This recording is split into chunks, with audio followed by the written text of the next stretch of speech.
Welcome to the Glam Life Podcast, where we empower and inspire beauty professionals to take their careers to the next level. Your host, Victoria, is a certified business coach with over a decade of experience in the beauty industry, helping countless beauty professionals start and grow successful businesses. Now she's sharing her knowledge and expertise with you. Whether you're just starting out in the beauty industry or looking to take your business to new heights, this podcast is for you, covering topics like community, management, branding, and much more. So join us on this journey to build the beauty business of your dreams. Hey, welcome to the Glam Life Podcast. I'm your host, Victoria Rocca. You might know me as Victoria Glam if you follow me over on Instagram, which you totally should. And you can follow this podcast itself at the Glam Life Podcast. And today I have someone who's probably got a very familiar voice to you. If you haven't actually heard him speaking before, you've certainly heard his opinions and seen his qualifications all over your favorite Facebook groups. You guys, meet my friend, Texas Dela Rosa. Hi, Texas. Thanks How for are being you? here. I thank you for having me. I love that you rolled those R's. Oh, baby, I'll roll it on. That is amazing. I love it because my last name, people tend to like get mixed up with it. And they said like it's funny how some people think that Della is my middle name and that Rosa is like my last name. And so I'm like, no, that's not what it is. But yeah, it's great that you said it just right. Your first name throws me more than your last name.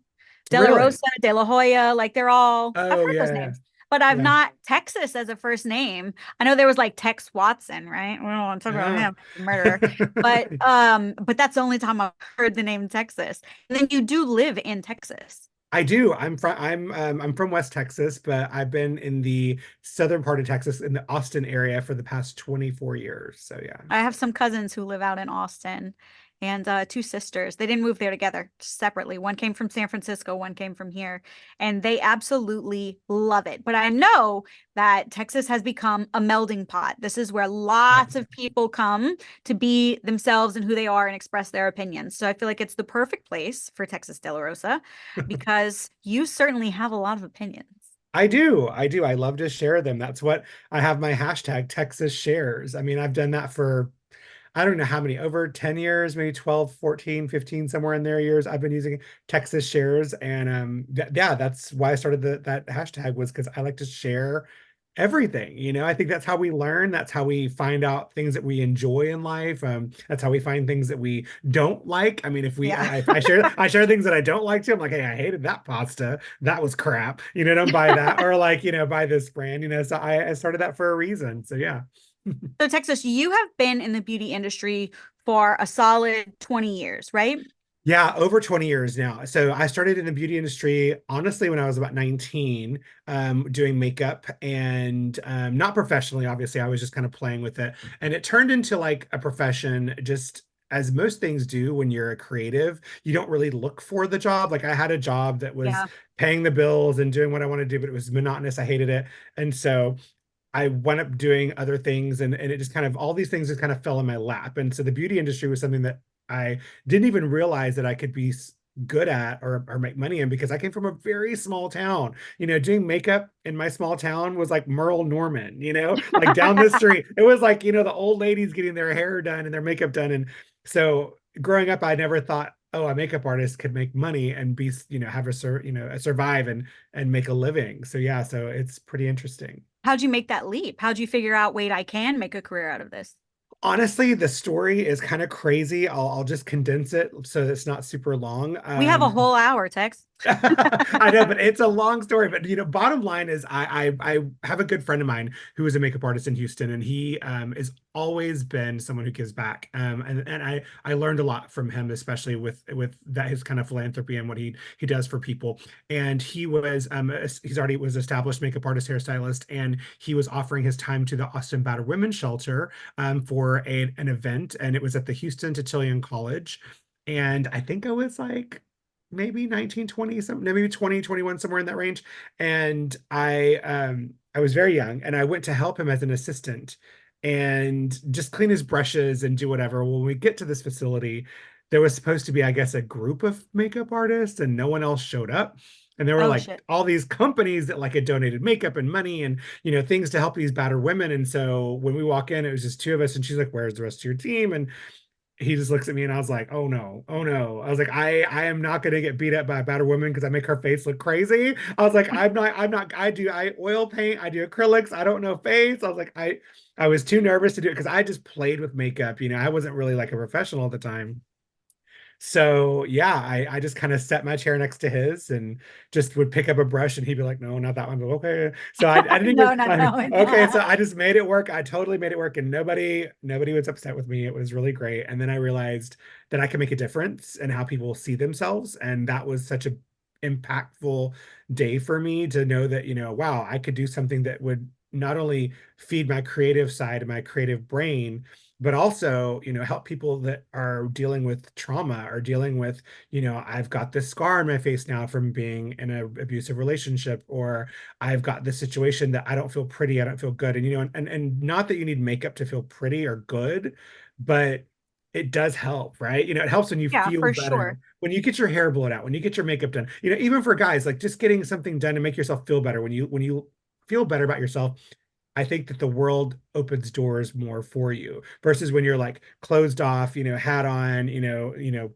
hoodie kind of covering your face and you don't Sure. want to be around people. People tend to leave you alone, right? They just tend to be like, oh, that They've person. done studies on this saying Yeah, that if you are prettier, like conventionally prettier, people are kinder to you. People do more favors to you. People will even literally open doors for you, literally open a door, hold the 100%. door for you. So, yeah, I think that the way that you feel translates into how you present yourself to other people. I totally get that. Yeah, so that's what happened. I just realized that was a thing. And then of course, then makeup turned into permanent makeup, and then permanent makeup turned into laser and getting into that world. And then that Yeah, kind of turned into medical aesthetics. And then it turned into let's start educating because I didn't feel like there was enough educators that were teaching properly sure. and giving all the ins and outs. And so yeah, so it's been a long, long career. Yeah, one thing, and then of course, you kind of glossed over this, but you also made a public space for other people to come and safely Oh, ask questions and have discourse and also have arguments, big arguments, which I love reading. Tag me in every single line of that argument. thank you. Yeah, no, I started CTP, Cosmetic Tattoo Professionals, which I'll say this first on this podcast. So you're getting a little snippet. We're actually Ooh, changing the name pretty soon are because we're gonna be you? yes, because I and it's gonna be a little controversial, which I thought I would hold off to give it to the your podcast first. I've made little announcements here and there that I'm making some changes, but I haven't said what the changes were gonna be. So I thought, wow, I'll just wait till this podcast. So Cosmetic Tattoo Professionals, when I started CTP back in 2020, it was because of the pandemic, and it was because we couldn't work and we didn't have, any way to make money and things. And so I was like, gosh, I've got all this information, I've got a camera, I've got, just my brain, and I know there's a load of questions. So I started answering questions and I started putting those things out there and from past students and what have you. And then I just kind of opened the group up and was like, let's, make it something that we can have a forum and talk on because what I have already been in was other groups, but they were so nasty. And there were so many people that Yeah, were argumentative and not wanting yeah. to help and not wanting to give you the right information. Like when someone would ask a question, it's like, that's a dumb question, and I hated that because I hated seeing people like Instructor struck. didn't tell you? Obviously, Yeah, fucking not. yes, Otherwise, I I wouldn't know. have asked. Why are all these people getting ripped to shreds for asking these questions? So I decided to make my own group so that I could monitor it and also give people the real answer because we all know those instructors out there that don't want to tell you that they're using these products, but they're using these cheap products in their classes. And we've all been there. We know how it is, right? They're like, oh, this machine is the best machine ever. And then you find out it's on Alibaba for like 20 bucks. And they use actually like Don't they use, start it on that fucking an machine. Don't get me expensive, started yeah. on that pin machine. Don't get me Oh, started. yeah, it's so Like stupid. those So screw-in needles, you can see the spring through, like cheaper than yeah, my bed, even. yeah, it's just crazy. So I started CTP and then, it became a thing where I only let permanent makeup professionals be in it, and Yeah, then people were like, well, Texas, because everything has to evolve, right? People were like, well, Texas, I want to be in your group, but I'm not a professional yet. Like I just took a class like 2 or 3 months ago, but I want you to tell me what's going on. And I trust you because I see you in other groups giving good information and not being ugly, not hurting people's feelings, telling people the truth. I mean, some people don't want to hear it. Like I had someone this morning that didn't want to hear it. And I was like, girl, you overworked the skin. I can see it, and she yeah. was like, I didn't. My technique was flawless. And I was like, okay, bye. So I don't fight with anybody anymore. I don't Well, fight. then I'm you like, don't need to come to a Facebook group You don't need to, yeah, you don't need the group. So it's funny because I saw that group and I wanted to change it. And so I was like, okay, let's maybe let new students in and people that are looking to get into the industry in the group. And now the evolution of CTP is that, we've got a lot of people that are changing their methods and how they want to do things. They're wanting to learn more about skin. They're wanting to get better at their craft. I feel that there is a huge shift in the industry with aesthetics, medical aesthetics, and permanent makeup, especially with the paramedical tattooers out there that are dealing with scar tissue, dealing with, the body, and they want to learn. And so what better way to learn than if you go to aesthetic school, or if you're a skin professional like I am and you work on skin daily with microneedling and collagen therapy and laser treatments. We need to let those people in the group too, because those are the people that know. It's a Yeah. lot of people that don't understand skin, that's why they're messing up. That's why they're making those mistakes, is they're going too deep into the skin, they're overworking the skin, or they don't understand ethnicity and how that changes your thickness of your skin, or melanin rich skin. So I decided that what I want to do is turn CTP into a full-on cosmetic tattoo professional, but also skin specialist professional. So it's going to be like cosmetic, tattoo, and skin professionals. So Ooh, it's going to be a yeah, lot of so opinions. there's going to be a lot of opinions, and there's going to be a lot of some people may leave the group. I had someone leave the group a while back because I was letting students in, and she messaged me and she's like, "I'm leaving the group because this was supposed to be for professionals only." And I was like, "Well, okay, well, I'm sorry that you're leaving." I was like, "But no one's going to become a professional if they don't learn from great people that are helping them, and I'm here to help. That's what my group's for." So yeah, so Honestly, I everyone has to, right? So yes, yeah, she's group was sold to her. This is for tattooing professionals, right? right, But it was sold to her for free. So you really shouldn't complain because you do a right, lot of work in that group. Adminning a group, if you don't know, adminning a group is a full-time job, just so yep, everybody knows, and you don't get paid for it. nope, Secondly, as the starts evolving, because the industry is evolving, there's an influx of students, there's more people who want to be involved, but they have questions, and they've got these fly-by-night trainers because everybody thought, oh, I'll take a online course workshop and learn how to make my own, and what, and they don't know what they're actually doing. They don't understand learning styles. They information out, or they had an incomplete education. They've only been actually on skin for a year now, maybe not even. I've had people in the class say, how do I become an educator? Well, you have to oh, learn the thing first, obviously. yeah, As we get those people, they need a place to ask questions, or else the actual industry will denigrate. So right. the opportunity for the lady who decided to storm out and leave was actually to become a figurehead and an educator, and she could have taken those students under her wing, a la Taryn Darling. When everybody else said no thanks, Taryn Darling said, come to me. Yep. And that's why she is who she is.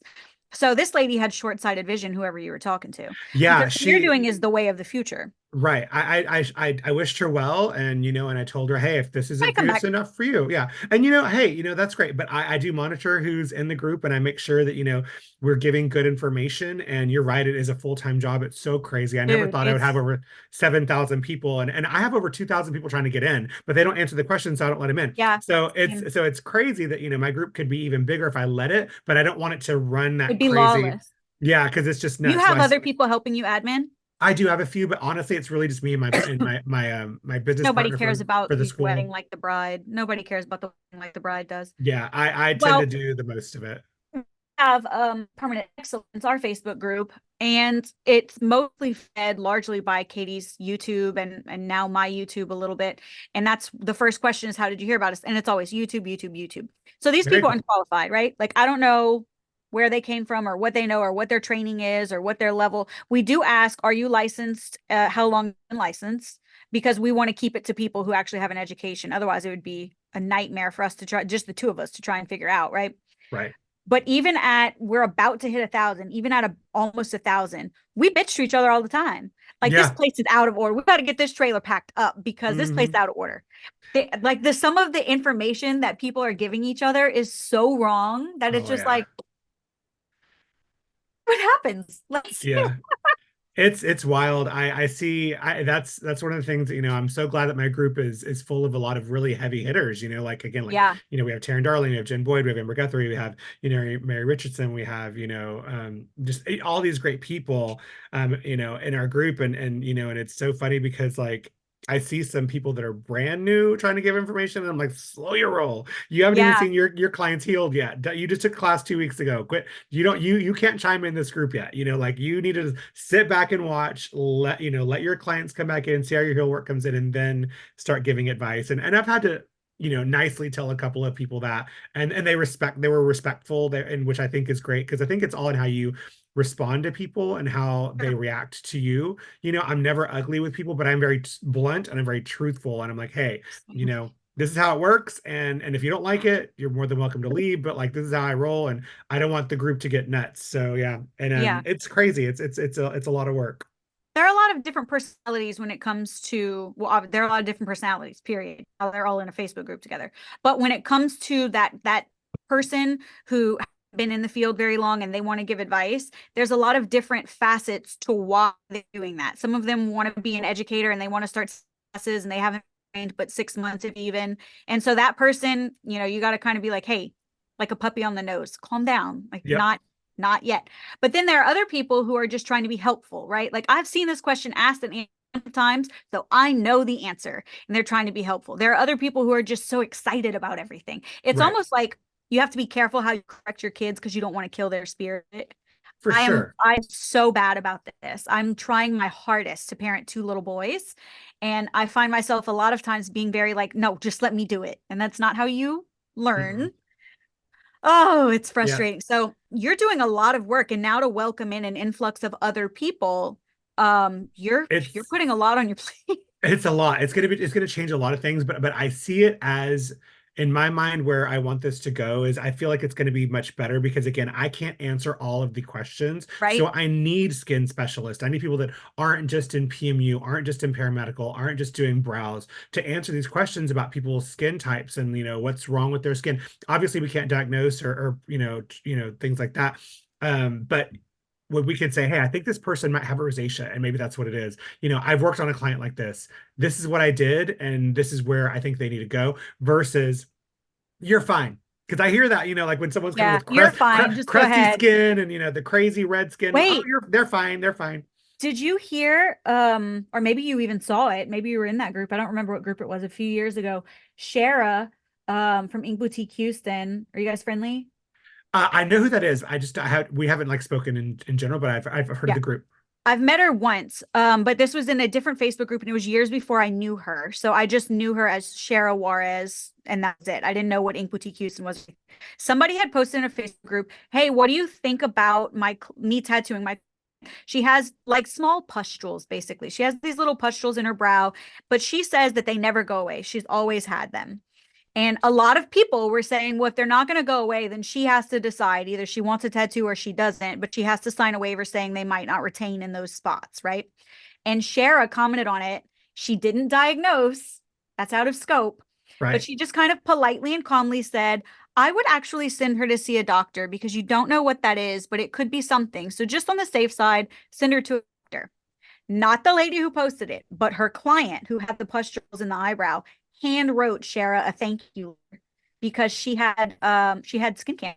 She didn't know, and Shara knew right away, but she didn't One. diagnose. Yep. She didn't say, "Hey, I've got my educator's hat on." She was just like, "Hey, you should, gently, I'm going to tell you."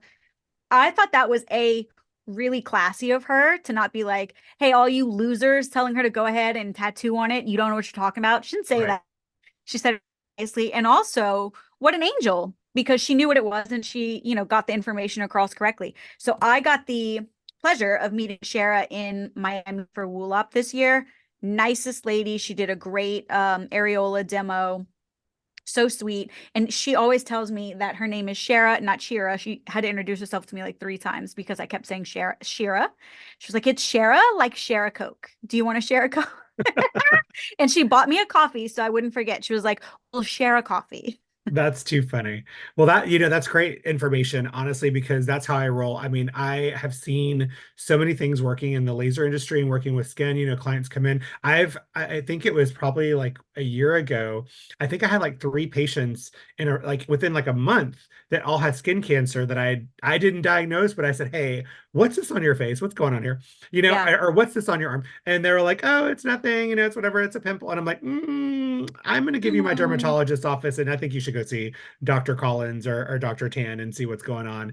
And sure enough, I mean, they were like, you could have saved my life. And I was like, that's crazy. So yeah, we always got to think outside the box and think that, you know, if something is weird that you've not seen or addressed and before, it's never safe to tattoo over it. It's always better to send them to a doctor, get it diagnosed, get it looked at, and yeah. then, you know, go from there. Because again, you could one of the biggest things that I think that a lot of people don't know about with why you don't want to, you know, like kind of tattoo over a mole or a suspicious looking Spread lesion it. or something, is because if you cover it, yeah, you could spread it, but also because then you can't monitor how it's Right. If it changes changing. color, So if it's size. changing size or color, or you know, the irregularity of the border, if you can't see that now because you've tattooed over it, that person could eventually have something really horrible happen to their skin, and then you cause that, you know, and that's something that, Yeah. you know, we got to think about as clinicians, you know, that we could really hurt somebody. I like that word, clinician. See, you're onto something because most tattoo artists, especially those who are seeking resource in Facebook groups, they don't have skin education. They're new to the industry and they don't know the difference. So if somebody's sitting there egging them on saying, "Yeah, just go ahead, you're fine, don't worry about it." They need this new voice that you're adding to the group. I think this is really smart. How did you get linked up with Dr. Collins and Dr. Tan? How did that happen? You know, honestly, it's word of mouth. So when I've been sending people there now for 2 or 3 years now, maybe even longer, Is because of that a your client. supervising for laser? What's that? Are they your supervising for laser? No, no, no, they're not even our doctor. So our doctor's a Oh, GP, but she's super crazy busy and she does more pediatric stuff too as well. And so basically I needed a, and this is kind of funny because we have a I'm not gonna say the name, but a dermatologist office in our like medical building area. They're like literally a stone throw away from us. But I've sent a couple of clients there and they were rude to them. And oh, so I was like, oh, hell no, you're not going to be rude to my clients. So I'm not going to send my clients anymore. So I actually went up looking for other, you know, dermatologists because I really want a dermatologist to look at certain things, not just a GP or somebody, but someone that understands, you know, the skin a little bit more, not discrediting anybody. But one of my clients was like, she had a suspicious situation on her forehead. I was like, hey, we were going to do some microneedling. And I was like, I don't want to do that. I was like, I think you should see yeah, a derm first. So she did. And then she was telling me about how she just found this new derm because she just moved here and they were Harvard gals and they were super smart and she loved them. And she said they were really great. And so I took her advice and I started sending my clients there and they've all loved them. So it was a word of mouth. And like literally we have like again, like just down this, just a door away, a dermatology office, but I send people like 25 minutes the opposite direction to another office because they're nice. And I'm like, you know, I don't want my clients to ever come to me and say, hey, that lady you sent me to was really rude. yeah, That's horrible, you know, because yeah, again, you're already nervous going into a situation, you know, nervous that, you know, maybe it is skin cancer or maybe it's something bad. And then you got someone being an asshole and you're like, well, I don't want to deal with you. You know, you want someone that's nicer. So that's how we met. That's how I met with that group. So they're called Austin Skin. And so yeah, that's what they do. So yeah, they've been amazing. And I actually called up there and once and told them that I was like, hey, I'm not a patient of yours, but I just send a lot of people your way, and I just wanted to say thank you. Like I actually called them and thanked them for treating my yeah. patients well. And the lady on the phone was like, oh my God, she's like, we don't even know who you are, but like you've been. I was like, yeah, I've been sending people there for like a couple of years, and I was like, so I was like, and of course I'm not going to tell you their names HIPAA, you know, who my patients are. I was like, but you've got a lot of my patients that are your patients too. And I said, I just want to thank you for being so nice to them. And they were really taken back by it. So it's kind of a good relationship now. So nice. How was it word of mouth also how you grew CTP? 100%. Yeah, I don't advertise it. You know, I don't have time for all that. So I didn't, and Yeah. I'm not, and my group, again, I wasn't trying to make it this monster group. You know, I see friends of mine that have groups that have like 60,000 plus, and I just, it's just bonkers how they can monitor that shit. And it's just like I didn't want it to be that crazy. So I kind of was kind of quiet about it. You know, I made it wasn't a private group at first because I didn't even know that you could make a private group. I was kind of bad Yeah. about it. And so someone was like, you should make this group private so that like patients can't see what we're saying. And I was like, oh, I was like, okay, yeah, Oh maybe I should. yeah. So I was like, okay, so yeah, let me look at these settings. But There's yeah, so no it's there's no bigger brow boner killer than someone coming in and posting a picture of a face with a bad brow and they're like, "Someone did this to me. Can you help?" And then the comments aren't about the brow. The comments are like, "Why is she in here?" Well, we can't have a yeah, conversation if she's in here. Like you yeah, can have a conversation no matter who's in here. You're in a public right. forum. But I mean, I understand. Yeah, yeah. I don't know. That's such a sticky situation. I'm glad you did make it private. Yeah, it is, but it's also a mindset too. I mean, it's like it's funny because I do a lot of removals. I've been a removal specialist for almost 11 years now, and I deal with laser. And I know I'm the only person in my area in Texas that will touch the eyeliner with laser and do the Yeah, ocular lenses and what have you. And so I deal with, I mean, I have people flying from out of state all the time to come see me, and so it's nuts.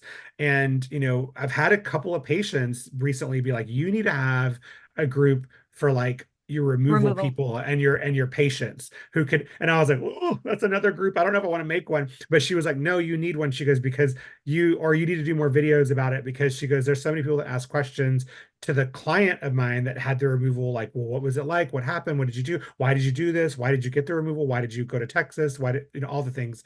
Yeah. So it's something that may happen in the future, but not right now. I do see you tagged consistently. Anytime somebody says, "Does this need removal or can I work over it?" at Texas Dela Rosa, at over and over and over and It's over. And wild. every It's time I see a video of somebody putting those metal shields in someone's eyeball, I first of all, how are they not squinting to death? Are they dilating the eye first?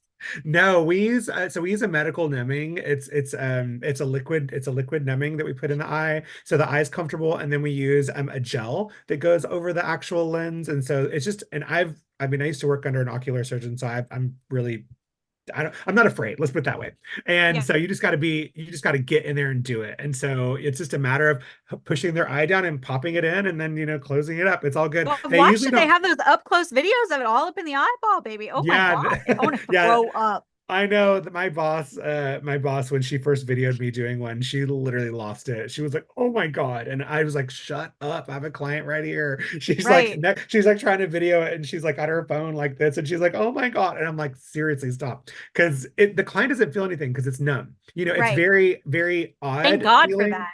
Yeah, yeah, yeah. It's very odd. They're very comfortable. I mean, it is a painful treatment once the laser is going, but it's definitely something that, it's a must, when you've got clients that have 20-year-old permanent makeup that's turned purple or green, and there's just no fixing that. It's There's just sometimes, migrating the side of yeah, their face. it's Yeah. migrated, things like that. So it's funny because I've had people, one of my last recently, my eyeliner removal clients, she found me on Reddit.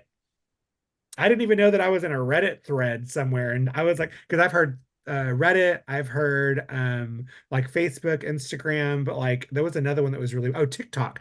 And I'm gonna tell Oh, you, you would do well on I TikTok with don't them do eye shields. I've got to figure out TikTok because I've only got like 400 Don't followers on do it. TikTok. Don't But do I'm it. telling you, she was like, you would be so good at, but she found me on TikTok. So I was like, wild. It's wild how your clients find you. But yeah, a Yeah. lot of it I thought was word of mouth, but again, a lot of it now is this social media stuff.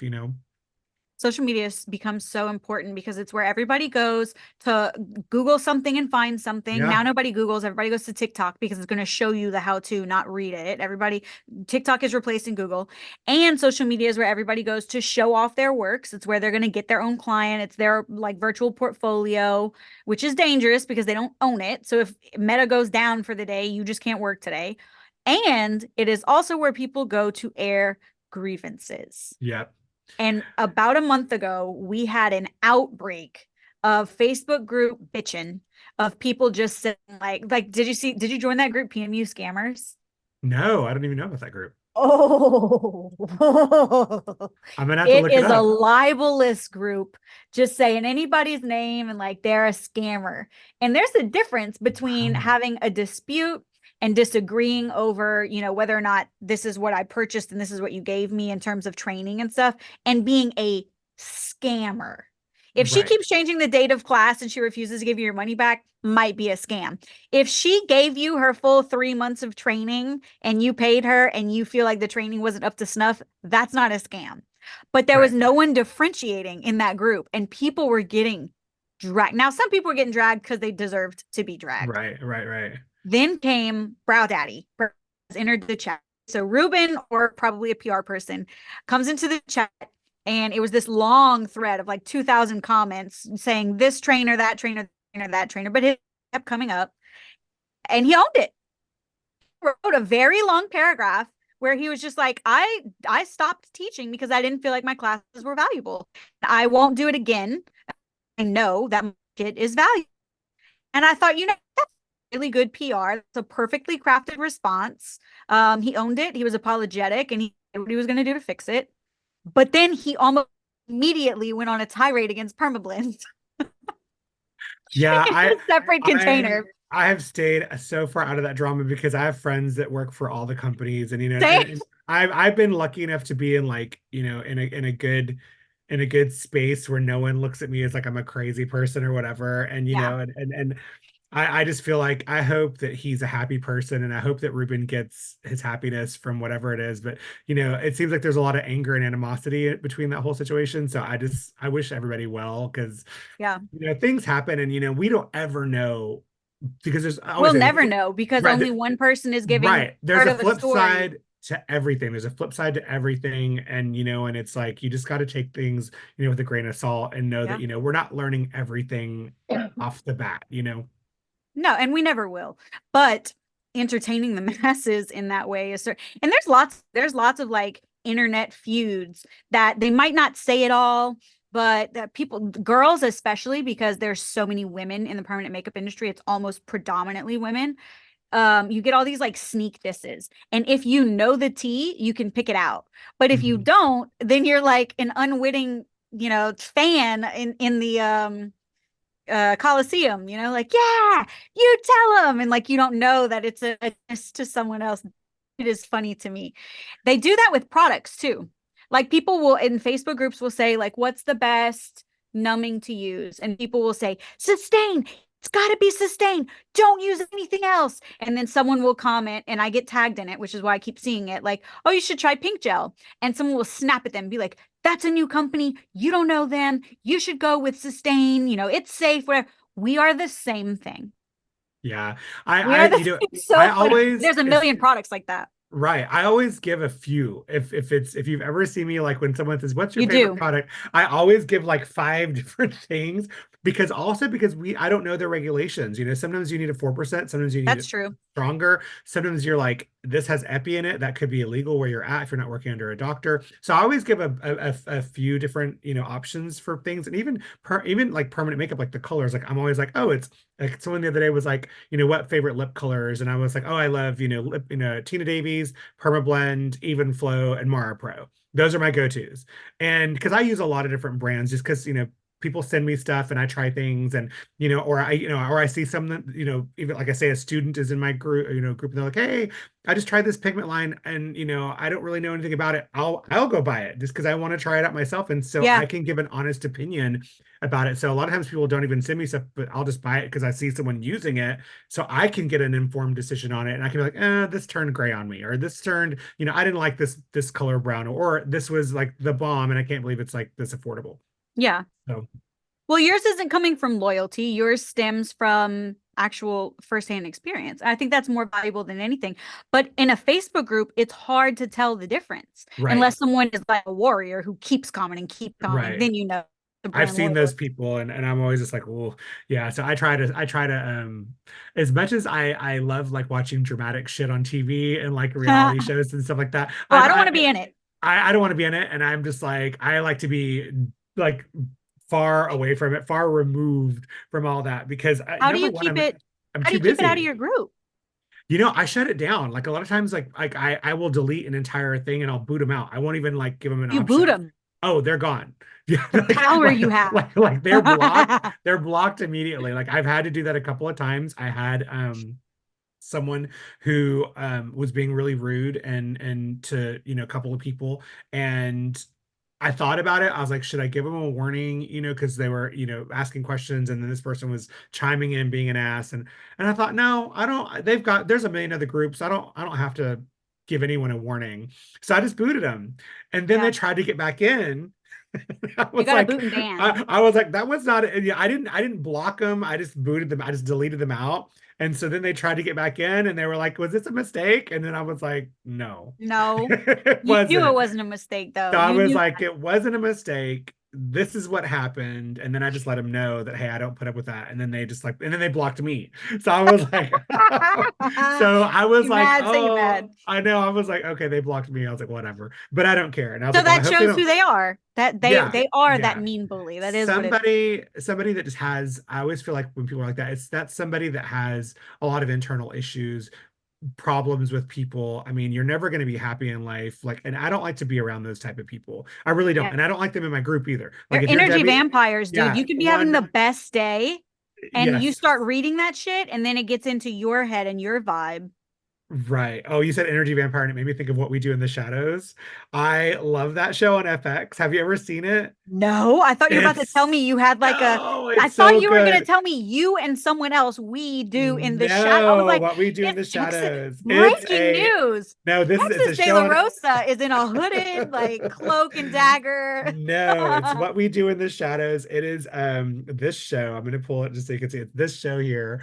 I Okay. am obsessed. I don't know if I can do that on your show, but Yeah. yeah, but that's like that's that show right there is so great. And there's an energy vampire on there. You gotta watch it. It's I'm hilarious. looking for something new, so I'm gonna go watch that one. It's on It's Hulu. great. It's about these vampires that live in like our world now, but they're like from old time, obviously, and they just do some stupid shit. And they're just really funny and they live together and they have like this familiar it's just it's great. It's just it's a really lighthearted, funny show. And that's how I kind of you said how do I keep it together earlier, like Yeah. that question. That's what I do. I kind of like get into my shows and like I read or I'll do something that's What do you creative to like to get read? well, you can tell I read a Not lot. comics, I guess. Yes, I Yeah. yeah. Yeah, It's that giving dark academia. yeah, that is my library back here. You're gonna laugh. I love like all like what is it, young adult, like Twilight, that type of shit. Like Yeah. I'm so into that. Like I love one of my favorite authors, her name is Charlene Harris. So she did the Sticky Stackhouse books with which was True Blood. And then I That's love what I was thinking of when you were talking about What We Do in the Shadows. I was like, that yeah, yeah, sounds yeah. a little like Yeah, True like Blood. so I like fantasy stuff like that. Laurel Hamilton, she's really great. The Anita Blake Chronicles, those are really good. I love biographies. I'm obsessed with like reading how like I'm obsessed with the 50s. Like I'm obsessed with like anything old. Like James Dean is like my hero and like Marilyn Monroe. And so I love reading books on like old Hollywood. So I have a lot of old Hollywood books back there. I Um love some old Hollywood Oh, gossip. I love it. I love it. It's so crazy because we They think were that our wilder than us. no, and they were, and they had so much more power because it was all hidden. Yeah, Now nobody like knew about it. right since the Me Too movement has kind of come out, there's been a lot of change, and I think for the good in the industry. But like and I work in film and television doing makeup, so I mean I'm in that career, and I've seen some insane stuff in my own world. But like those people in the 50s, man, they were like doing some The crazy drugs shit. were crazier. Yes, they're like, They I'm were gonna give everybody this. was sleeping with everybody's husband and wife. Yes, I'm gonna Everybody give knew this about it. Nobody said anything. 12-year-old a They get rid of pink. babies real quick. Oh yeah, yeah, Send her yeah. off. They just go on vacation. Yeah, I'm gonna give this 12-year-old some cocaine to get him up, and then I'm gonna make him work all day. Then I'm gonna give him a downer to go to bed. And you're like, that's a child. How did you? How? But How did people make it out of this was the childhood? How did people managers live? and the parents knew this was done. It was just so sad. Yeah, you look at all those old Hollywood starlets and some of the ones that like made it out, like Liz Taylor, like that made it through and like lived a long life. I'm always like, she was a fighter because Yeah, they had been through some shit. So yeah. dude. Even in present day, the story of like the Hilton and her sisters and their mom, Big Kathy, Oh in yeah. that book, House of Hilton. Did you read that? No, but I do It love is crazy. I thought Paris Hilton was a genuine person. I had a couple of run-ins with her and her sister Nikki once. Nikki and I didn't get along very well. Oh, really? That's a story for another day. But Well, she's a yeah. Rothschild, honey. Yeah. Well, there you go. But yeah, but I knew that was always kind of a persona. Just like, Marilyn Monroe was a persona, and that's how they kind of It like would they could have to be. they, Do they they can sell they can wands turn it there? right. They can turn it on, and that's what sold them. So yeah, it's very interesting. I'm always fascinated with people like that can just, be something one way and then another way. Like I remember hearing an interview with Marilyn Monroe, and she was doing this interview with this person, and she was like, hey, I'm going to show you how Maryland works, basically, and I'm going to mess it up, but basically she was like, I'm just going to walk down the street as me, not Marilyn. And so she just kind of walked normal and was doing her thing, and no one really kind of paid attention to her. But then she zhuzhed the hair, she got the walk, she changed the voice up, and then she just walked across the street, and everybody was like, it's Marilyn. And I was like, I can totally see how that happens. Like I can see how, like, Magnetism. right, it's just it's a way of thinking, it's a way of exuding that kind of confidence in who you are, even if it's not real. It's imposter syndrome for most people, but it's that, that exuding that thing that attracts people. I think that's what people do to grow followers online.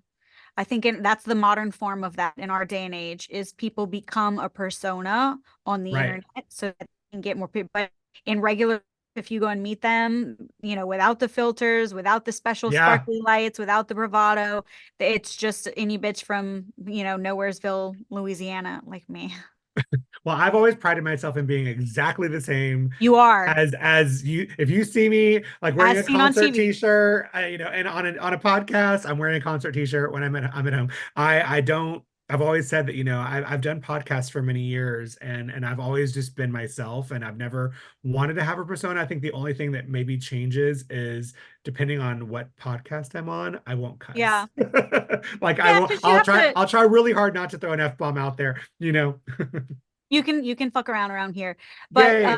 I think that the person you are, the personality you naturally have, doesn't lend itself to needing a second persona.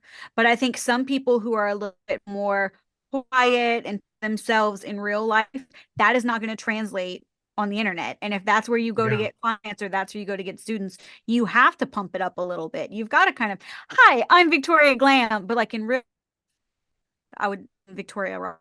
You know what I mean? Yeah. I get it. But I get but then it. there are people who overdo it and they start to like believe their own hype. And Oh, I that's where you know. problems. Yeah, and that's where that, like I said, that imposter syndrome comes in. Like I think it's very interesting, and it's funny being, I mean, I'm older. I say I'm older because I'll be 44 this year.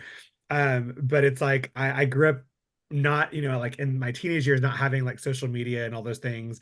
And Yeah. so and I think about like how grateful I am that I didn't have to deal with all that shit when I was younger, because these kids nowadays have such, it's so hard to be like, I mean, they've got to put this huge like thing, they have to have the best clothes, the best hair, the best this, whatever. And it's so crazy because they have to have this like kind of, like you said, a persona on They're social always on. media, and they can't be real, and I've always been like, I don't want to be a follower. Like I've never been someone that, I was the kid that when, and I was growing up in a town of 4,000 people with green hair and Doc Martens, and no one even had them, and no one knew what they were, and everyone's wearing Wranglers and guns in their car, and I'm in trouble because I have green hair. I'm like, that person has a gun in their car at high school, and you're mad at me because I have green hair? What the hell? I'm not trying We to all kill had anything. guns in our car at high school. I know. I was like, this is crazy. So I've always been someone that I've never tried to be anything different. But I will say that, I do have a moment where, like, when I'm on at work or doing stuff, I do like to have my quiet time too as well. So that's also, I think, Yeah. another way to ground myself. But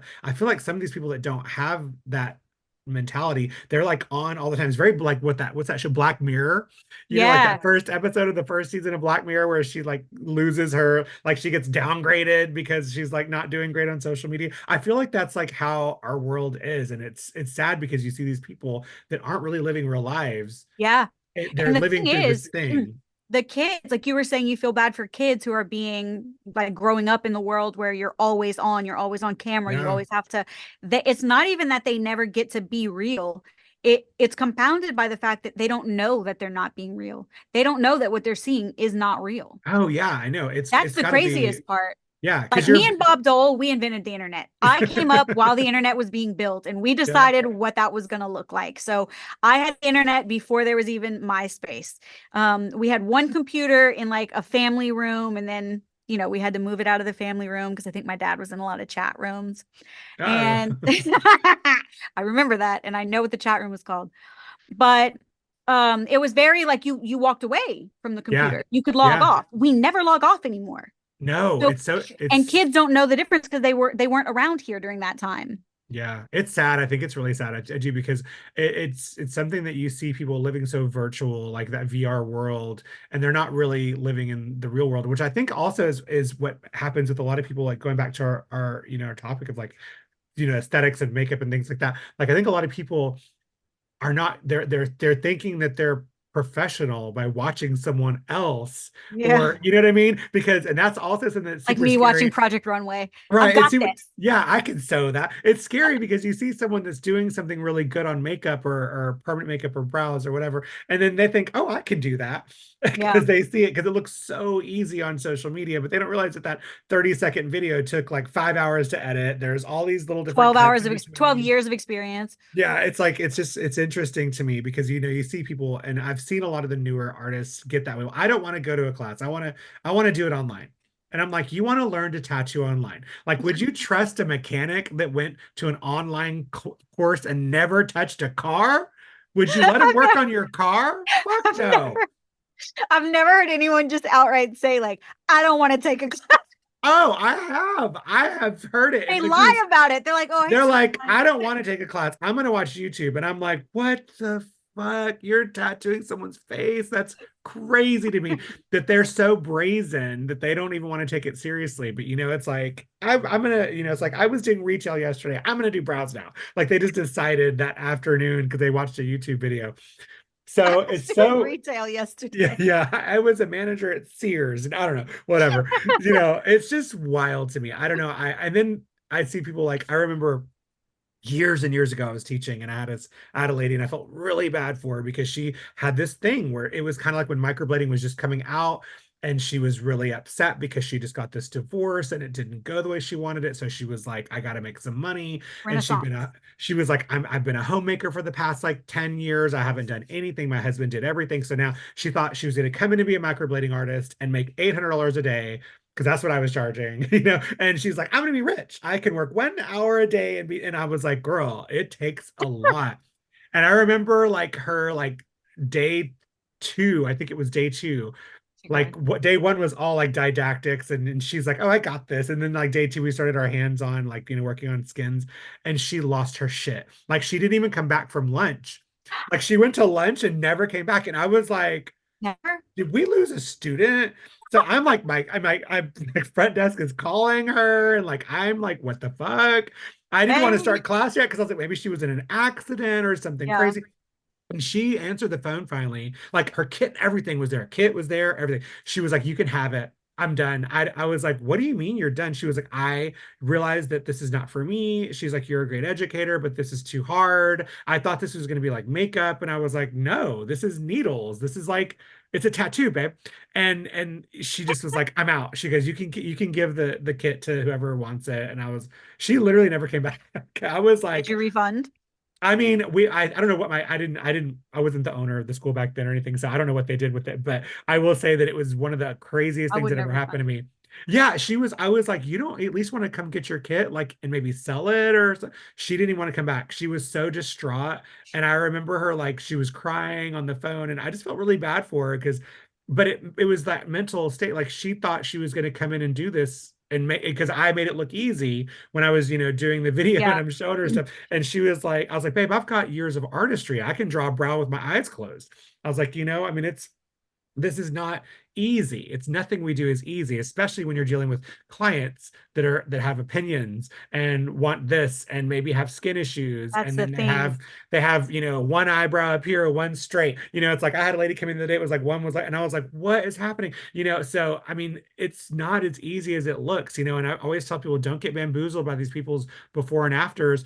Because one of my clients the other day was like, I love that you post videos of like a year later and 2 years later clients. And I'm like, yeah, because Important. when you see that person that you want to go to on social media and all they post are before and afters, well, of course they look fabulous directly after they were done. But what do they look like in 3 months?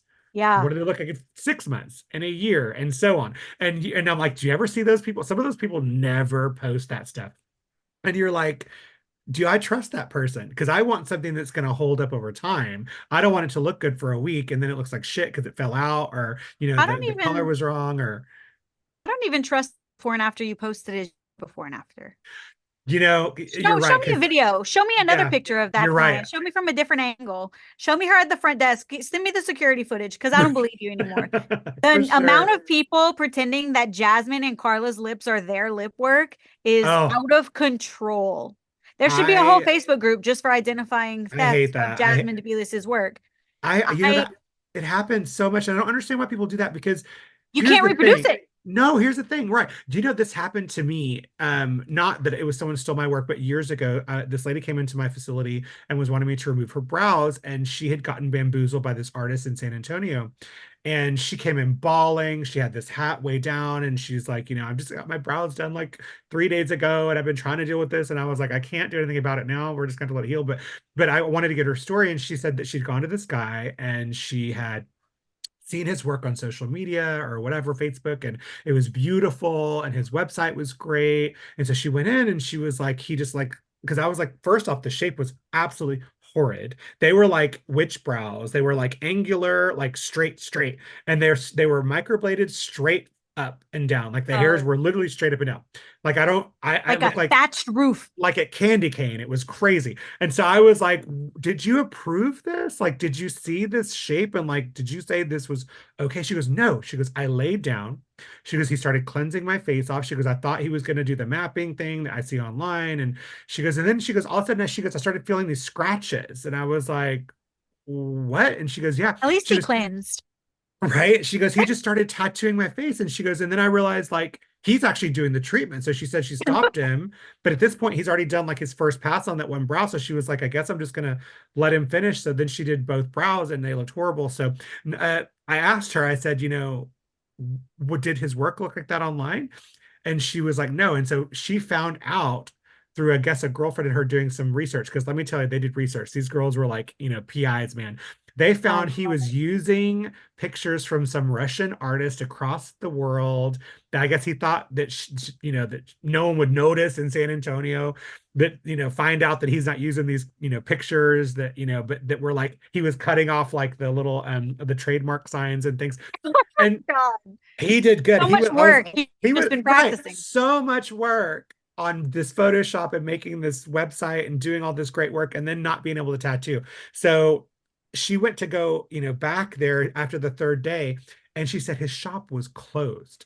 Like the sign was gone. Like he like up and left because she was threatening to sue him, and it was crazy. So we went up having to laser it off, and I felt so bad for her because they were like blue. I think he used body ink on her. They were like a blue. After like 3 days, I could see they were going to turn blue, and there was He had no migration education. He and never it took was one class. no. And so I was like, why do people steal stuff? Because it's like if you're showcasing all this work and you're going to get these clients come in, you can't do this work. He thought it was going to be easy. He thought it was going to be like makeup. You his stuff away. He's closing up shop. He's done. Give it to whoever you want. He's out. This is not for him. Yeah, it's wild. I don't understand I don't know people's who to trust thought less, process. Russians or people from Antonio. Just kidding. I'm just kidding.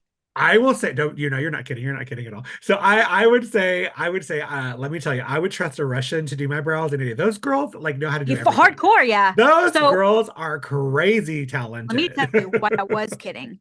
I have several lady friends who came from Russia and that I've worked with. So I don't know if you knew this. Most people do if like we've talked before, but you and I have never spoken before. All through college, I was an exotic dancer in Baton Rouge. Oh, And I have danced at a lot of clubs. I've danced in Texas, in New York, in Miami, like one or two nights. It's not like I lived in those places. So right. the way that the exotic dancer industry works is if you show up and say, "Hey, I want to work here," some places have to have a permit, so you have to go to the police station, get your printed and pay like $20 or whatever. And some Oh, places they just say, "Get on stage." So, and like if you're okay on stage when you get up there, meaning that you're not a stumbling mess or you're not naked or something like I guess in some places you can be, but whatever.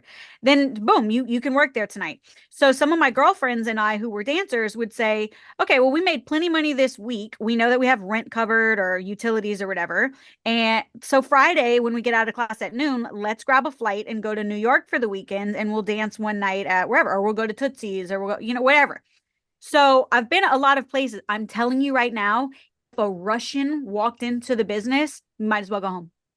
really? She's taken all the money, baby. They're better than us at everything. Everything. I believe it. One You of know, I'm friends with Lulu Luciano and like that whole group of those ladies down in Miami, and I'm like, God bless America. They are Is she Russian? core. Yeah, I think so. Yeah, I've she's not never a Korean. I Yeah, briefly met, shook a hand at I a conference, and but I'm I've from never. and I gotta say this, I gotta say this. I'm a Texas boy, so we had like our book for Texas was like, Texas history was like this thick, world history was like this big. So I think Right. everyone is like, she might be not totally Russian. So I'm just gonna say, but I love her accent, and I believe it is. I believe she is Russian. But I was at ULOP. I was one of their judges back in 2021, Mhm. and I literally felt like it was all Russians that were there, and everybody was so good, and they were all so pretty, and I was like, where I are don't I, understand. I was like, y'all, do y'all just like, What are we is doing wrong? everybody gorgeous? Because I was like, oh my God, I just feel so like not like I felt like I was in the wrong place. I Dude, was like, y'all are I all vampires, and I'm like not a vampire. I worked at this club that was like the B list club, right? So Penthouse owns Gold Club and Gold Club owns Crazy Horse. So I was working at Crazy Horse because it was on my side of the Mississippi River. You'd have to go over the river to go to the other club. I worked there for like a year and a little bit, and it was kind of a trashier club. It wasn't the nice one, but it wasn't, I didn't have to go over the river, so I wasn't worried about whether or not I was going to make it home because I had class in the morning, whatever. At some point, one of the managers thought that he was my manager, which is a mistake. I'm a contractor. I work for me. So I told him to go fuck himself. And I carried my ass across the river to our parent club, which was Gold Club. Now it's Penthouse Club. I was so intimidated to go to that club because this woman, who's a friend of mine now, named Svetlana, used to be in Cirque Of du course, Soleil in of course, that's Russia. her name. That's great. Of course, her name She is Svetlana. I was really good at pole work. She was better. And I'd never met her. And I knew that because people would tell me, wow, you're really good. Why don't you work at the other club with Svetlana? And I was like, fuck, fat lady. I'm not You're doing that. like, she's too She would, good. I'm telling you, she would climb to the top of the stripper pole, which was 2 stories high. There was no ceiling for the second story. And she would put that ball at the top in her, like, I don't know, solar plexus, I guess. And she would like starfish on it. And she was in complete control Yeah, because she was in Cirque du Soleil all as a child, and she said she wasn't scared because she had already fallen from that height before and broken like every bone in her body, had some like staples stuff. I'm they don't shy away from a fight, obviously, and they're not yeah, nervous about to try anything. Like she just kept yeah. going at it, like I'll just be good at this, and that's it. She's just gonna be good at it. That's So wild. I had a student in my class, I don't know, sometime last year. And she was like, day two of this 4 day in-person class. And then you have 30 days to send in sheets and practice. Whatever. And she was like, yeah, well, I'm pretty sure she was lying. I have cousins out in Russia. So I was thinking I'm going to take this class and I'm going to practice a little bit. And then I'm going to go to Russia and I'll teach them how to do it. I mean, I never laughed so hard. she I was like, probably but could. I mean, you never know. They're no, so good. No, I'm kidding. No. get out of here. I was like, oh, you don't know about Russians because they I don't know if they invented microblading. I mean, I heard Tina Davies did, Yeah, but Tina Davies coined the phrase for sure. But I mean, we know that manual tattooing has been around for thousands of she years, even said that. She said Yeah, that in the interview. Like I saw a man doing embroidery brows, but she coined the phrase. People got really yeah, mad about that on my podcast. yeah. So I they were mean, like, she didn't invent microblading. She didn't say that she did. No, Tina Davies is such a sweetheart. I gotta say, I love her. I know I'm on their pro team, and Yeah. I love that she, and I'm gonna be honest, I'll say this too, because a lot of people think, oh, maybe he's bought now with Tina Davies. No, I was very strict about like, because I've been asked to be on different pro teams for different companies before, and I was like, I don't want to do that because my biggest concern is I never want people to think that I am trying to sell them something. I always want, like you said earlier, like I said, I give like 4 or 5 different like Yeah. product lines or this or that or whatever, because I don't want anyone to ever think that I'm being sold. So I was really nervous because I have a lot of the clients or a lot of the groups, you have to just use their stuff. And I'm like, Yeah. oh, I don't want to do that because I like using what I want to use. And for whatever client it's going to be. Like I know that some people are going to fare better with inorganic ink, some are going to do better with organic ink, some are going to do better with this set of needles versus this set of needles in this machine. And I don't want to be what is the word, censored, I guess, as it were, in what I'm posting and what I'm doing. And so Tina was like very upfront with me and was like, nope, that's not how we do it. We want you to post about what we're doing, what you love about it, but we also want to know if you don't like it. And we want Yeah. you to use, and if you're using other things, cool, and because that was really I was really nervous because I didn't want anyone to think that that's what was happening. So that is how it works with me. I'm very, very blunt. I love, giving real advice and real, information that I've learned about something. So when I say it's good, it's because I loved it. And if I say I Yeah. didn't like it, this is what happened. Like for instance, like I'll say, for instance, I'll give one that I don't like. I love Loaded from Taryn Darling. And Taryn Darling, I love her to death. We've never met in person, but we've done a live together and No? we've just chatted, and she's such a sweetheart. I love her so much. And I love Loaded. Saddle Brown and I have a problem. Saddle Brown from Loaded and I have a fucking problem. I have done 3 clients and I know what I'm doing, and they've all ashed out on me. So I was like, Really? what is going on with this color in me? So I don't know. So like for instance, I asked it in a group, if other people had problems, and some people said no, some people said yes. And it's kind of like Brow Daddy when people were using Brow Daddy. I hate Berry Blonde. That color turned like shit on one of my clients, and I was like, oh my God, I hate this. And some people love it. So I'm honest. So, and even if someone's like, well, I used it, it didn't happen to me. I'm like, well, cool. What did you use? What machine, whatever, what technique? I ask questions. So that's me being real too. Like I never say that I don't have problems, and I never say that I don't have issue clients, because let me tell you, the majority of my clients are the 45 plus. Most are in like the 60 to 70 plus. So I deal with a lot of really Yeah. difficult cases. And so I have to look at things like that. And so I always tell people, because I hate when I see people that are, and I hate saying this about myself, that like I'm a leader or whatever in the industry, but like, You are. thank you. But I'm a humble person, but I But hate you're when I the see. leader that we deserve, because so many other ones are not asking the questions, or they don't tell you that they have problems. Everything's Right. rainbows and sunshine and puppies all the time. I That's what can't I don't trust you. want. Yeah, that's what I don't Trust want. you. I'm not that person, and I don't like those people, because it makes other people feel like their work is shit, or they're never going That's to get true. good. They're never going to be as good as that person, because that other person only posts their good stuff. They don't post, hey, by the way, this is happening. Like I just had one of the most horrible situations happen to me. Sorry if I keep looking down, making sure the plumbers are working on my stuff. Oh, So, yeah, I'm upstairs in my office and I'm making sure that everything's good. I had a lady come in that I did her lips, and when I was doing her lips, backtrack, I did her lips like 10, 11 months ago, and then she got pregnant, like right after I did her lips. So I wouldn't touch her. oh, So she was like, well, then she was like, I'm not going to breastfeed. I want my lips touched up. And I was like, okay, cool, whatever. So we get her in, and her lips were just like barely like, kind of like they were perfect, but she wanted a little bit more border, because I was real cautious. I'm very cautious with the lips. And she was like, I just want a little more border. And they were barely kind of faded at the ends. And so I was like, fine, let's do this. Well, I didn't think to ask her, and this is my fault. I didn't think to ask her that she could have done something that same day, which I didn't know. She had got her lip filler dissolved the same day that she came to oh, see, like 4 hours before she came to see me. So I put my numbing on her. I didn't pay attention. So my numbing has epinephrine in it. So it took away her bruises. So when I start working on her upper lip, where I'm doing everything, I just put it all together, easy peasy. I was like, oh, you're going to be in and out of here. It's great. Looked gorgeous. She was happy. But then I start working on the bottom of it. I'm noticing there's bruises popping up. And I was like, I didn't really tattoo there. So I said, hey, girl, what's up with these bruises? And then I started noticing that she had a little bruise. And I said, did you do something? And she was like, oh yeah. She goes, I got my lips dissolved. And I was like, when?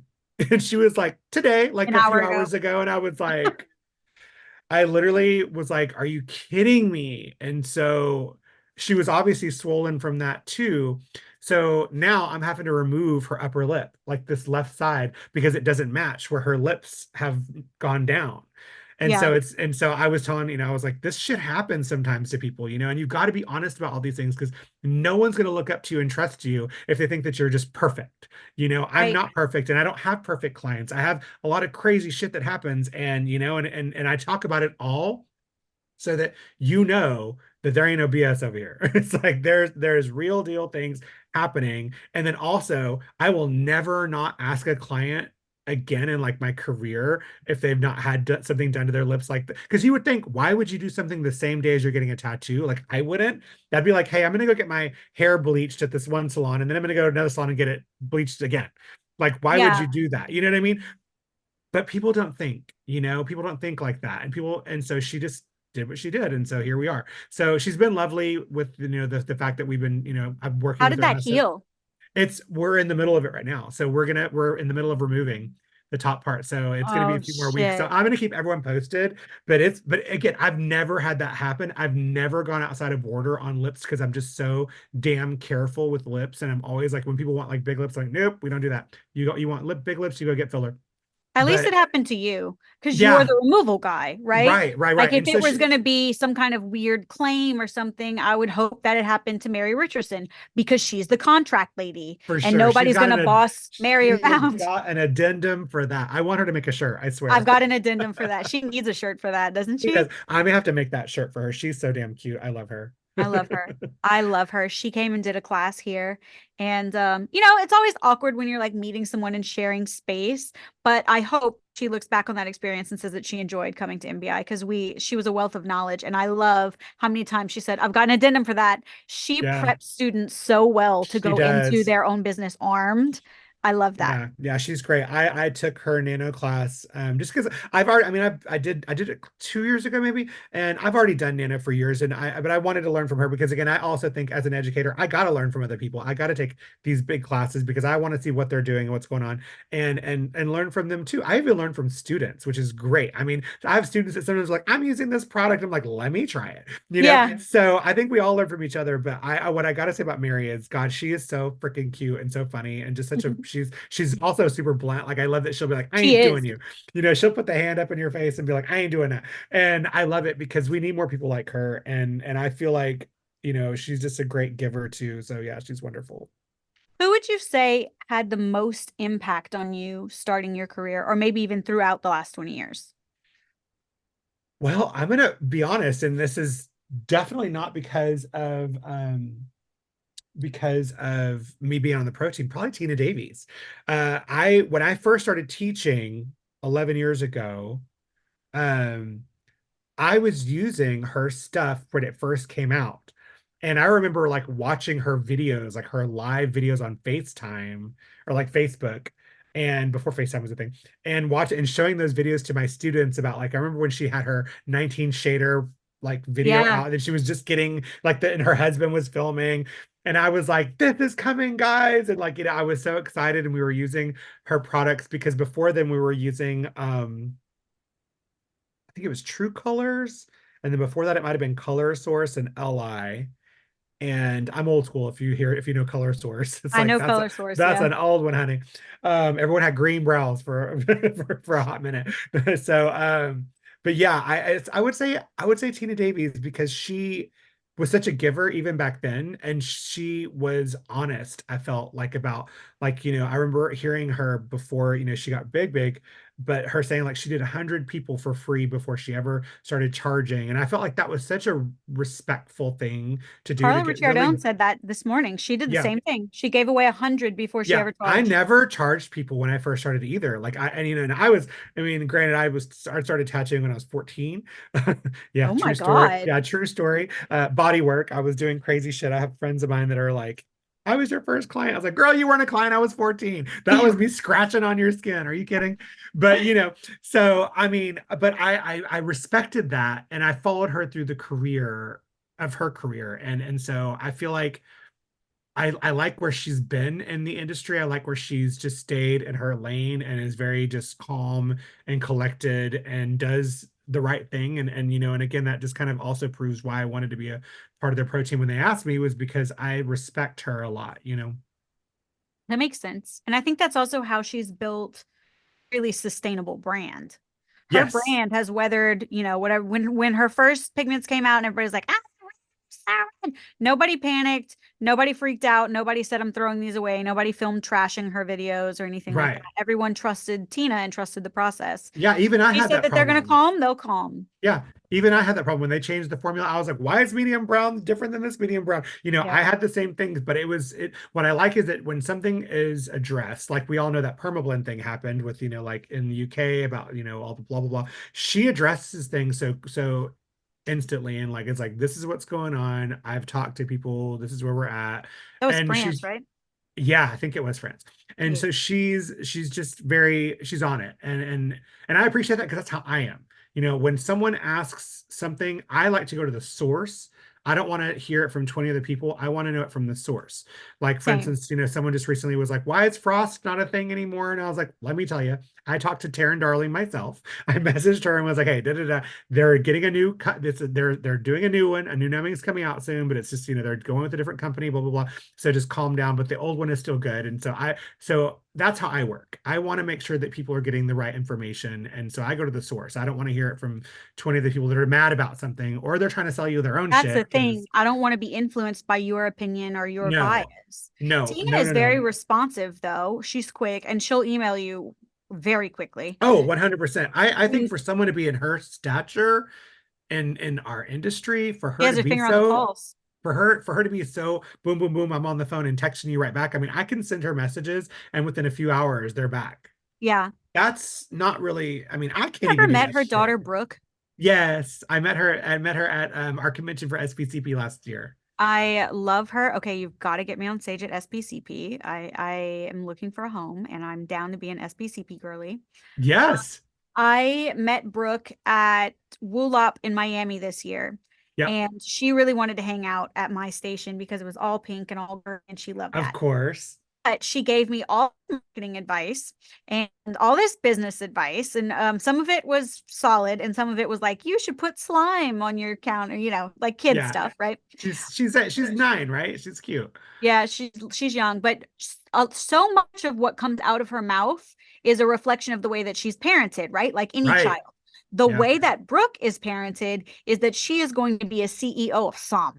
That Oh, is a yeah. smart little girl, and you can tell mom and dad have big conversations, whether she's in the room or not in the room. They bring her with them. She's been on stage at Woolop. She's been on Yep. stage other places with Tina. She was on stage with me. She understands marketing. She understands brand visuals. And she asked me if she could have a sample of pink cream. And I was like, yeah, sure. Wait, I don't think I should give lidocaine to a minor. And Right. she She just said, wanted it because it was pink. exactly. And she was like, "Oh, yeah, you probably should not. You probably shouldn't. That's a bad choice, you know?" She walks off and she came back and she was like, "Can my mom have a sample?" And I said, "That's even worse. I'm not giving Tina Davies a sample of my product. Oh, I want to pee my pants right now. Like, no." And Tina that's so came over and funny. that's actually met. But her daughter brought me more people sample and purchase the product than anyone. I owe her a fee. She Yeah. kept bringing people over and saying, She's "You a have to try this. You she's have to try it." adorable. Yep. But that's such a testament to how Tina and her husband truly are. They're nurturing because she's Yeah. still a child and that's her mom, Yep. but they are prepping their kids for real world experiences.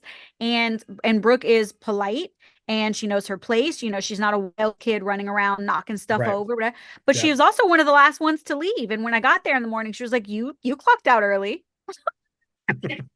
I love it. You're No, that is so true. And I think that also just again, we watch, I've always been someone that, I look at people and I watch them, and I'm a people watcher and I like to see how they do things and what's going on and how they run their business, how they run this, how they do that. Because we all learn from people. And she definitely, Tina has a wonderful way of making sure that people are given knowledge and not being, I know this, da da da, like Yeah, she's like too good for you. And you can see that that's how she teaches her kids to be too as well, because I mean they're going to be something for sure. I mean, I know that for sure as well, because just again for who she is, I mean Tina has come a long way. And it's very interesting. And like I said, I like to pride myself as being someone who likes to be around those type of people. I want to bring in people in my world that are people that I can look up to. I can you know bounce things off of, ideas and yeah, what have you, and be leaders for people, be help people. I don't like calling myself a leader because I feel like sometimes people think that leaders are above the pack or in front of the pack. I'm right with you guys. I'm in the trenches every day just like you are. Like I'm working every day. I've got crazy clients too. I've got days where I don't want to be at work and don't i'm get me i'm started. tired, and I mean we all have those days, but Don't get that's me how started. There But are that's so many life. people who are going to teach you or Yeah. coach you or whatever who haven't done the thing ever Yeah. in life. Yeah. They've never done it, or they haven't done it in 15 years or whatever. Like those, I can't purchase something from you. You're going to teach me how to do something you've never done. I can't purchase that. So Yeah. I appreciate that. And leaders kind of lead from behind, as they say, right? Yeah, You've for already sure. done the thing. Yeah, I'm never gonna, I always tell people like that's how I work. Like even me as being an educator, I don't teach things that I learned yesterday. Like I won't do that. Like I've been doing It's not nano for ethical. probably 5 years now, and I just launched my class like this year. My nano class, my beta testing is going this next month, and I'm doing Congrats. I'm only doing 3 students. Thank you so much. Um, and I've done nano for years, and I just that's not how I roll. I'm not gonna go learn something on Tuesday and then on Thursday start a class, even though I know a lot of shit. Like I know a lot. I probably could do a class on Tuesday and then teach that class on Thursday. But am I going to do that? No, because it's not ethical. Like you said, it's not ethical. Right. And for me, I'm not doing this to make $1 million and be, I'm not trying to, like, I hate those trainers that are just in it for money because they don't answer their questions. They don't Yeah. give you the support you need. They don't, they use the cheap shit for their classes and then they're using good stuff on their clients behind closed doors because they know that what they gave you was crap. I've been to those classes. I know. That's not me. That's never going to be me. So I agree. Okay, so final question. If you were starting your business right mhm. now in 2024, you've Yeah. never had a client before, you just took the first class, what would be your first three moves? Number one, most people don't know this. So you've got a DBA and a business name, doing business name, get your business name right. That is one of the most important things ever. I hate seeing browse by Jessica, browse by Alice, Oh, browse by, get a good name that's going to stand out. Okay. That's number one. Number two is getting your website, getting a landing page where people know how to find you. Because again, social media, again, if you put browse by Jessica, browse by whatever, there's a million of those, so you got to be right. found. Then the next thing is going to be get a lawyer to help you with your financials. I know that sounds scary, but one of the biggest problems I had when I started my business was I didn't understand taxes and understand what write-offs were and what I needed and this and that and CPAs and if I'd have had someone kind of navigating those waters, I got in some hot water my first 2 years in business because I didn't do certain write-offs and I was audited and I owed like $20,000 in taxes. And I'm like 22 years old and I'm like, I can't fucking pay $20,000. That's like more than my car is worth. I'm gonna like be poor. And I mean, I had to pay them off and it was such a big deal. So I would say website, getting your business name right, and then getting someone to help you with your financials. Those So are all like that the most admin, important things. Yeah. Most all important that things. admin. All that has to happen before you ever can get going in business because you can be a great artist, but if you don't have all your stuff where people can find you and have it done legally and have things done right, then you're in trouble. Making sure that Yeah. your laws and everything's under that roof. So I agree. That's the scariest part. Honestly, that's what'll keep you up at night. yeah, If you're in total control over your skill set and what you put on someone's face, yeah. but you are not in control over what other people, other entities impose on your business. So it's Oh, important to have all that what, stuff and done. actually, I'll say this again. And that audited stuff, by the way, I just got audited again recently. And I was like, why do I get audited again? I have a CPA, I do everything. They wanted my receipts, my actual receipts, not the receipts that you put like and scan and give to your CPA. So business tip for you guys out there, keep your receipts, the physical receipt. I know that because you're like, well, I have a system where I put them in and I scan them and it goes to my CPA. They don't want that. They want the original. So I actually got audited again. I had to pay like over three grand, like not this last year, but the year before last, just because I was like, what is this? Like, what do you want? And they're like, I sent all that. And they're like, no, you sent like the photocopies. I was like, yeah, that's fine. That's the receipt. They're like, no, we want the original. What if you have them? Exactly. Well, I didn't have them. So guess what? I had to pay them. If I'd have Oh, had them, I could have sent those to them and then they would have taken those deductions off. oh, So yeah. So what a even nightmare. I know it's a nightmare. So yeah, those are the kind of things you don't want to deal with because it's fun starting a business and like, oh, getting a logo and I'm going to be a professional and I'm going to be creative. But if you don't have all the background stuff taken care of first, it's never going to work. You'll have to take care of it later, and that's going to be the harder time. Absolutely, 100%. And you don't want to start your business name and then decide you're going to change it a year later and then have to redo everything again. That's Yeah. insane. So I say that one of the best things is getting someone to even help you with like pushing around a name for your business because one of the best advice that I ever had was because I had a website, and I'll just say it really quickly because I know we're almost done. But I had a website called texasbeauty.biz. This is like my first website I ever did. I was like, girl, my mom built it for me. I was like, I'm going to be this Texas beauty person. And when I took this marketing class with this guy named Michael DeValis, and he's amazing. He's been with like Makeup Forever and Mac, and he's just huge in the makeup industry. And he was going through all these people's stuff, and he was asking, who is texasbeauty.biz? And I was like, it's me. And he was like, what's your name? And I was like, Texas Dela Rosa. And he goes, why is that not your business? That's what you're selling. You're not selling Texas. This could be blinds. This could be, shoes, Texas beauty. What is that? And I was like, oh my God. And so it was some of the best advice ever was he was like, you have a name that is so like, he goes, this is profound. He's like, people are never going to forget Texas Dela Rosa, but Texas Sure won't. beauty, that could be anything. Texas beauty could be anything. Could be a salon, could be a massage parlor, could be whatever. And I was like, okay. So I was like, Well, you're it's right. sellable. Yeah, it You is can't sell sellable. Texas De La Rosa, Yeah, but I was like, you know what? You're right. So but you can't buy Texas De La Rosa no, either. you can't. You can't. You can't. I'm going to put that in the trailer. There you go. Well, Texas, if people don't want to buy you, but they want to learn from you, where can they find you? They can find me if you go to my website, texasdelarosa.com. That has links to all my stuff where I'm at Glow Laser and Beauty. That's the med spa I work at for all my services. And then our school is Buda Cosmetic Institute. You can also go to glowlaserandbeauty.com or budacosmeticinstitute.com.